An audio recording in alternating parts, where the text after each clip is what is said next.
Hello, good morning. It's Monday morning and Gorringes are going to be on view for our sale on the 30th of May. Where did May go? Grief, months are flying by.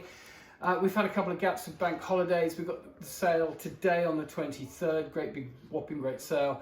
Another sale on the 30th, which I'm going to show you now. And then we have a week's gap due to the Jubilee weekend and we sell again on the 13th of June. So, what have we got for you on the 30th? Well, having a quick look through the smalls, running down the line, this caught my eye. Lot 406, look at that. Cupid has broken his bow and is mending it, or restringing it. And lovely, heavy ormolu, I think, gilt bronze, table lamp, mounted as a table lamp base. Good decorative item, lot 406. Elsewhere, well, of course, some Asian ceramics. Lot 410, look at that, good size. Enamel, not the oldest of pieces. In fact, it says underneath made in China. So you've got the look for lot 410 with the stand. Next to it, and a little bit older, is lot 411, funnily enough. Not a lot older, actually. Look at that, Famille Jeune for the yellow enamel decoration in the sort of Canton style, but again, a 20th century piece. But a good looker, very decorative, drilled for the base, nice for a plant or similar. Yeah. Lot 410, Whiskey Galore. Whiskey Goodness Galore me. showing here. Now, not all of this is in the sale because we're going to eke it out because even We're going to our drink it. customers, yeah, we're going to drink it. Even our customers can't drink this quantity in a week. We need to spread it over at least a fortnight. So, lot 414, you have, good grief, however many, looks like more than a dozen bottles of famous grouse whiskey. They're going in at about £5-6 a bottle, so cheaper than the off licence, and therefore a bargain if that's your tipple. Elsewhere, what else can I find? Well, 378, back on the whiskey, there's 10 bottles of Bells there, 378. These were remarked upon earlier. Now, to those that know, you know, we see these an awful lot.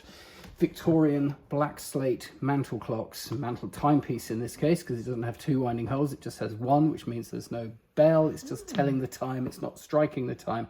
And they come in all varieties, from small ones to great big gopping great ones. Often they have this red sort of marble type insert, serpentine perhaps, others different colours. You can get more fancy examples.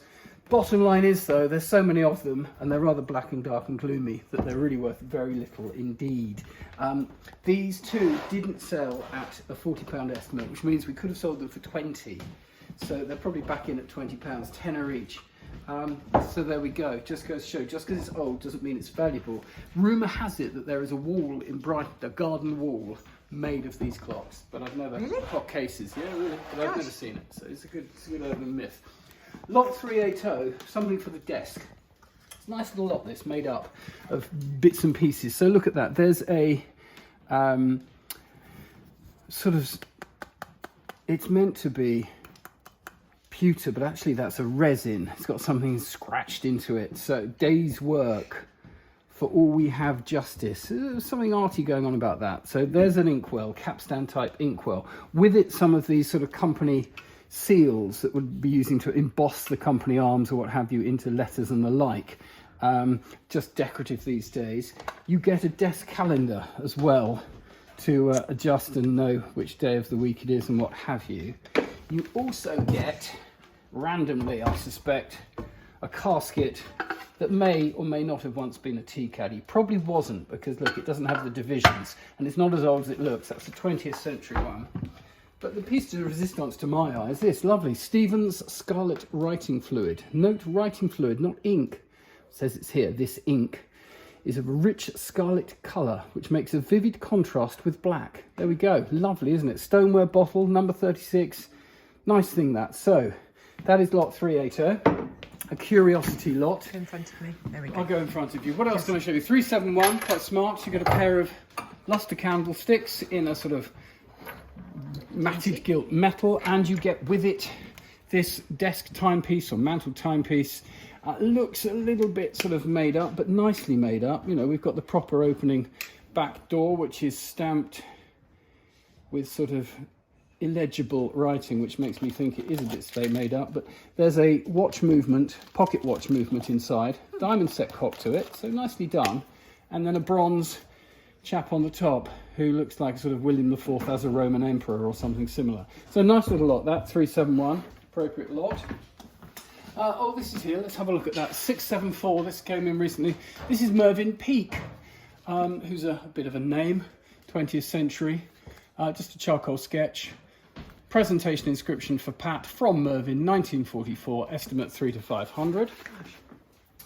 Otherwise, more whiskey, of course, as I've mentioned earlier.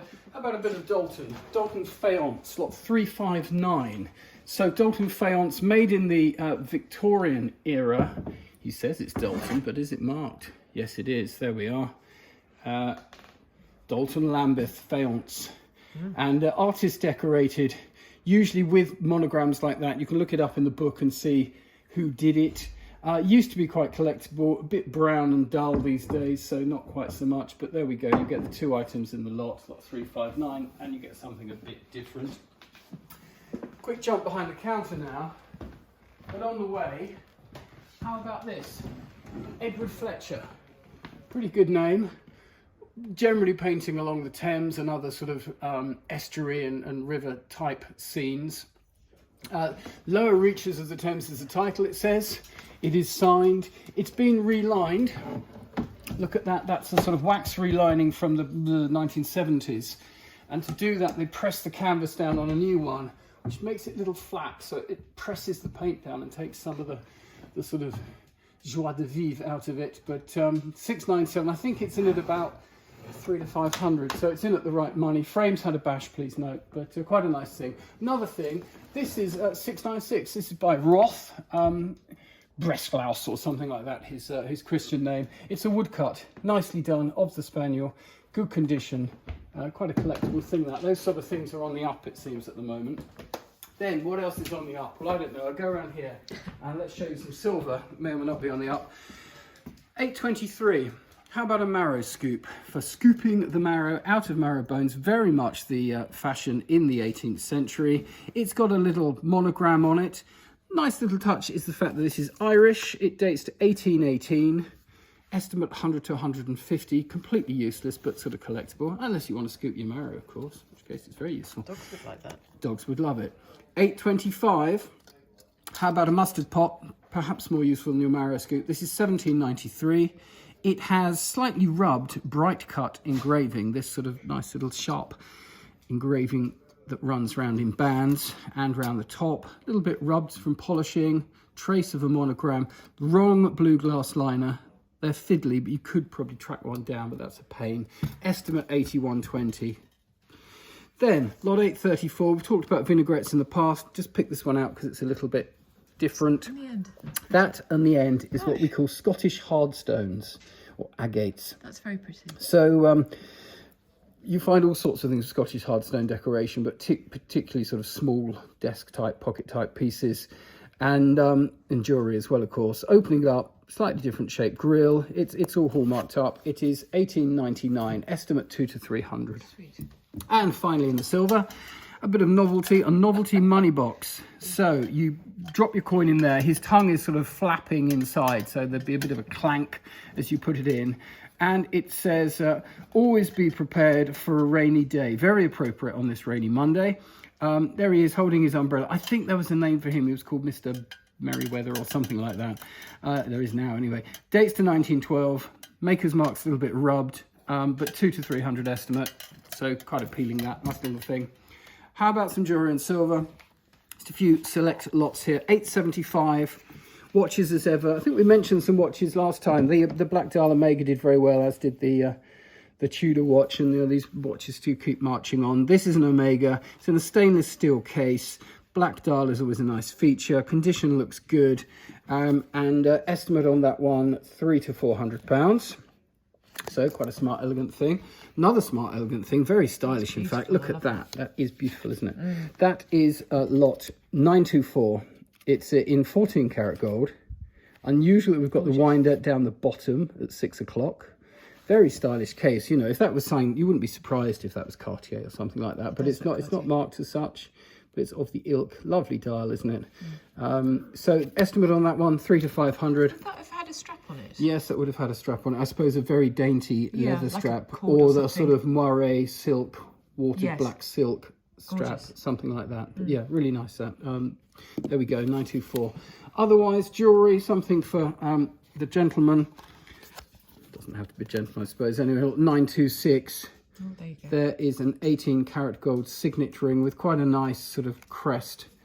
It's a cross within a crown, and there's a motto there, so one could probably work out which families it might be. Nicely hallmarked inside.